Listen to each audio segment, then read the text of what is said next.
Hey guys, this is Bonfrey from L World. You're listening to FOE Advance, where the idea here is to advance our gameplay with some micro strategies, and it's going to be in a podcast and commentative format. So I don't move quick in terms of giving you the top 5 or top whatever points I'm trying to make in a 10-minute period. This is a little more discussion oriented, and my goal is to not only improve my game, but improve yours, and perhaps have some comments on that and some discussion within those comments so that we can all grow together in a game that is continually changing and even more so now and seems just more rapidly. So many things happening. So if you're in the game, you understand what I'm talking about. If you are considering coming back to the game or new to it, you're going to just find things, especially coming back, that have changed a lot. So the title of this video is going to have something to do with me collecting 6,000 FP on my collection today, or close to it, because I managed to get to a point where I was able to drop 3 Forgotten Temples in my city at the same time. So I played the recent Rivals event, which was a total pain in the ass. I mean, if you played it and finished it, it's essentially forcing you to clean out your inventory of, finish all 24-hour productions and, 30 24-hour productions from your current era, things like that. But what it ended up getting me was enough fragments to drop not only a new Forgotten Temple that wasn't in my inventory, but I added that with another temple I had, and then plus I'm at the very tail end of the one I planted, a month ago. So I have 3 hours left, and I'm like, well, I better record this video. So I just wanted to show that with the 20% Forge Point collection, how much of an impact it can have when you double or triple down on the Forgotten Temples. They don't seem to stack on each other, and I apologize, I didn't really do the research on that, but it just does not appear that they stack, and that makes sense to me because I know what my normal collection is, and based on a 60% buff, just top line on top of that normal collection, the numbers seem right. So I don't think it's as if you collect here and then the next one goes 20 on top and 20 on top and so on. So it's not a stacking thing. And in general, as we know, has been making changes to, in particular, not stack buffs. It seems to be a new trend as well. You may have noticed that. So, anyhow, I'm going to just take you through this step in the video is going to be taking you through finishing all my special productions, doing a mass self-aid. I'm not going to belabor that too much, but it's easy to forget to do that sometimes. So if I go to mass self-aid, I do that first now because I used to do finish all special productions first, and for some reason with my brain, when I do that, I forget to do the mass self-aid kit, and then it's just a bloodbath of missed opportunities. So anyway, I'm going to go ahead and deploy the mass self-aid kit. So I have 548 buildings.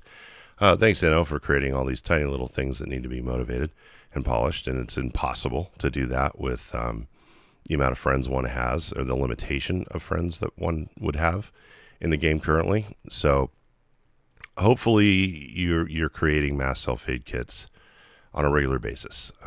That's a whole other topic for another video, but anyway, here we are. So I've got these, my whole city is ready to go. Now I'm going to go to finish all special productions, and that's going to be here. So I have 15 left. So I'm going to go ahead and put that out. So I've got 641 buildings is going to apply to. Obviously not GBs and not conventional non-special buildings. So it occurs to me that when I go to redesign my city, which I'm planning to do very soon, it's going to be really painful because, I've probably got at least over 800 objects to deal with, and just really not looking forward to that. But I am looking forward to the benefit I will get from doing it. Okay, so here we are. Now, my BG is not ready right now. Normally, if I was really going deep on this, I would flip my BG or wait for it and then do another special. But for the purpose of the video, because time is running out on my third, Forgotten Temple, then I'm just going to do this now. So right now I don't really have to do anything double. I'm just going to do a full collect all finished production. So I'm at 10 on my bar right now. I'm going to do this and then just see what happens and see what I end up with on the bar after just only doing special. So this excludes GBs. It excludes doubling anything. And my point being to do this is not to show, there we go, 6,037. So it's not to show that I'm making all this FP and that I'm so great, but it's to show that there are going to be seasons or maybe specific times in this game where Inno does things that can be really valuable in the micro space of a short time. So say you are wanting to get your arc from 150 to 180, that's your goal, and you realize, oh my God, I'm going to need 180,000 FP or whatever the number is to get it to that point. Well, if you kind of save up, this could lead to a future strategy. That's why I'm pointing this out, is because you may decide, I want to do a push at one point. Instead of just dropping Forgotten Temples one at a time as a one each, just ongoing, you might say, well, I'm gonna finish through GE5 to get my Forgotten Temples and collect those over time, put them in storage. Then when I'm ready to push, I'm gonna bank FP. I'm gonna hold on to stuff, hold on to those forge points. Then I'm going to also, of course, hold on to mass self-aid kits, because that's the other component you need. And of course, you're going to hold on to finish all special productions, because if any one of these things that I've talked about is not available, it's going to be hard to do a consecutive push to maybe do some serious leveling of a GB, to not just go up 3 or 4 levels, but maybe 20 or 30 levels. And we could be talking about an expensive GB. So if your normal city collection is 1,000 FP, and this helps you get to 3,000 or 4,000 FP a day, and you've got that many special productions. So to me, in my world, if I did this where I dropped 3 Forgotten Temples and then I saved up, say 10 finish all special productions, well, that's a total value of 40,000 FP that I can collect in the span of minutes, if you will. If I'm well, not minutes, but you have to deploy it, obviously. But if you could do that over the course of a very short time, a few days, whatever, doing your hyper leveling, if you will. So that is what I wanted to really bring to the surface, because it's something that I kind of stumbled onto. I didn't really sit down and go, oh, this would be the thing to do in order to get an expensive GB up to where I want it to be. But that's the world I'm living in now, because I've got my arc at 180, but these other things that, the Hydras, well, all the SAT GBs are very expensive. And, if you've gotten any of them, they're just insanely costly. So it's nice if I want to generate, a ton of FP in a short amount of time, I can really be looking at buffing these buildings. Right now, my focus, for some reason, I decided to, really focus on my AO. Well, not for some reason. I mean, we know the AO is one of the most powerful.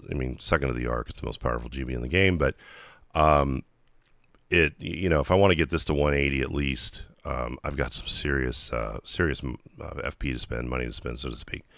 So if any of you closely observing, you'll notice that I somehow ended up at 108,000 diamonds. The reason for this, and if you're a regular listener, you'll know that I have been quite distressed about the fact that Inno has not offered me the 200% discount on diamonds for over 2 years. And I think it was just because I was running really low. I was like dragging ass on diamonds for so long. And then I would spend a little bit occasionally just because I had to on like baking camps and things like that.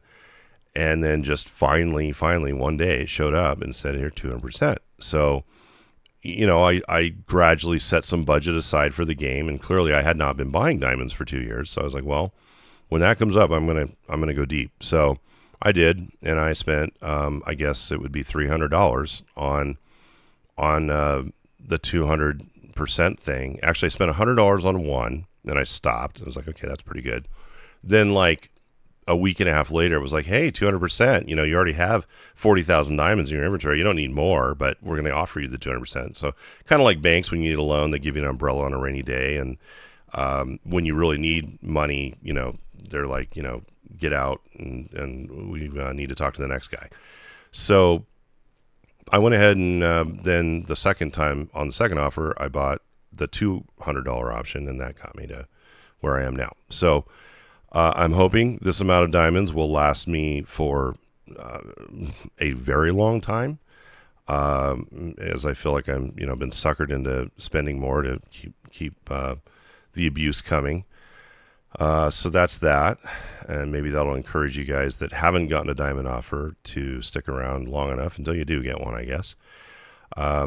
I'm curious what you guys are thinking about some of these new buffs that came out. I actually put down a villa, you know, the governor's villa, because those weren't that great for me, you know, in terms of the space they take up. It's a lot, and I'm still questioning whether it's valuable enough for the space it takes. However, you'll notice it gives 17,000 population, and yes, I have 344 right now, but as of the point where I had the rivals, you know, recently, I had to lay down, in order to really get it done right with what I had in inventory, I had to lay down like 30 jumping pumpkins, because I keep these in inventory because they take so much population that I can't just throw them out and leave them out, right? So they take about, you know, 25,000 pop each. So by the time I lay down 30 of them, that's a ton of population. So,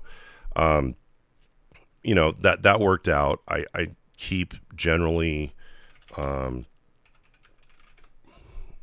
just jumping pumpkins. I don't know. Well, now I'm just fat fingering everything. Okay, jumping pumpkins. Okay, so I have 137 on hand. I guess I better make that one. And that kind of maintains, and that's only because, you know, I did the whole thing with the thing last year, you know, the Grape Stomping Festival and these Vibrant Autumn Vineyards, but they keep replicating to such a degree that I can't literally put anything else down in my city that's related to these. But it's awesome to have these pumpkins on hand because they're from my current era. They build immediately, and they are all the way across. They give you, you know, all the options for supply production, and of course it works for the rushes, right? So if I go here, and it works for special rushes as well, because it's a special building, which is really interesting. So you have double flexibility with a special production building. Now, the direction I've heard Inno is going for, you know, in era similar type thing, production buildings, is the Wyvern Tides. And the Wyvern Tides are handy because, you know, they give you a lot of buffs, but they're also a production building, and they don't kill your population, which is nice. And I haven't even noticed. I think a certain level needs a road. I think 1 needs a road and 2 doesn't.